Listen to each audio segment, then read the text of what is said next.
আসসালামু আলাইকুম, কেমন আছেন সবাই? চলে আসলাম একটা নতুন ভিডিও নিয়ে।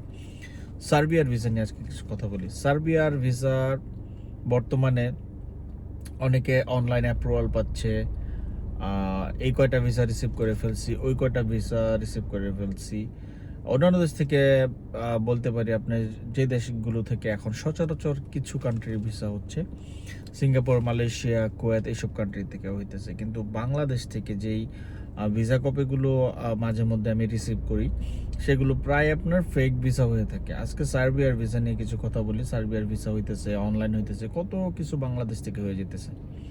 তো ভিসা কপি কিছু পাইছি, সেগুলো আমি স্ক্রিন আপনাদের সাথে শেয়ার করতেছি। কিন্তু এগুলোর কোথা থেকে আসছে, কে দিছে, কিভাবে কি, এগুলোর তথ্য আমি শেয়ার করতে পারছি না, সেজন্য দুঃখিত।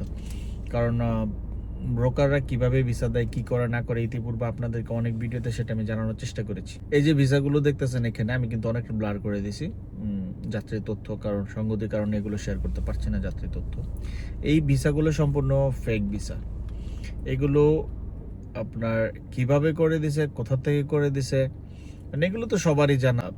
আমাদের দেশের দালালরা কত দুর্দান্ত, কেমন জায়গা থেকে ভিসা করে থাকে। ইতিপূর্বে অনেকে আমাকে কমেন্ট করেছে, অনেকে আবার অনেকে মেসেঞ্জারও জানতে চেয়েছে যে ভাই এটা কার ভিসা, এটা কোন এজেন্সি করেছে। ভাই সঙ্গতির কারণে এসব তথ্য আপনাদের সামনে আমি তুলে ধরতে পারি না। কিন্তু এসব ফেক ভিসা শেয়ার করার মাধ্যমে আমি আপনাদেরকে সাবধান করতে চাই যে আপনার এজেন্সি কি আপনার ভিসাটা ঠিকমতো প্রসেস করতেছে কিনা, আপনি এম্বাসি ফেস করলেন কিনা, বা উইদাউট এম্বাসি ফেস আপনি ভিসাটা কিভাবে পেলেন, আপনাকে ইন্ডিয়া যেতে হলো না, মানে অনেক অনেক কিছু অনেক কিছু।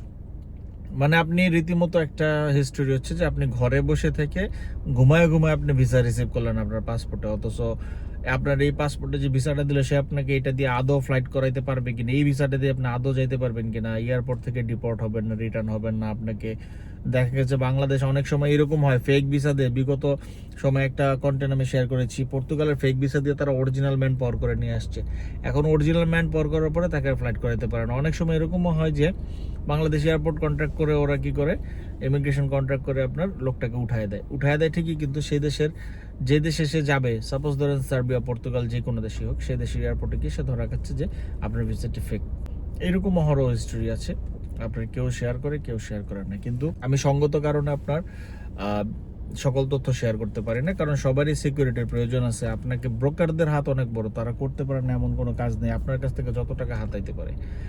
আমি আপনাদেরকে সঠিক তথ্যগুলো সবসময় তুলে ধরার চেষ্টা করি যে সাবধান হন, আপনারা কার কাছ থেকে ভিসা করাইতেছেন, সে সঠিক প্রসেসে নিয়ম করতেছে কিনা, আপনি অ্যাম্বাসি ফেস করতেছেন কিনা, বা কিভাবে। দালালের মিষ্টি কথায় কখনো মন ভুলাবেন না। আপনি সঠিক জেনে বুঝে দেখে তারপর ফাইল জমা দিবেন। এবং ইউরোপের ভিসা করার জন্য সর্বপ্রথম একটা জিনিস হচ্ছে, আপনাকে মিনিমাম 1 বছর হাতে টাইম নিতে হবে। কেউ যদি বলে 15 দিনে, 1 মাসে, 3 মাসে, 2 মাসে, 10 দিনে ভিসা করে দিবে, আপনি চলে যাবেন, এই সব কথাতে আপনি মন ভুলাবেন না। আবারও নতুন কোনো ভিডিও নিয়ে আপনাদের সাথে দেখা হবে। ততদিন পর্যন্ত ভালো থাকবেন। আসসালামু আলাইকুম।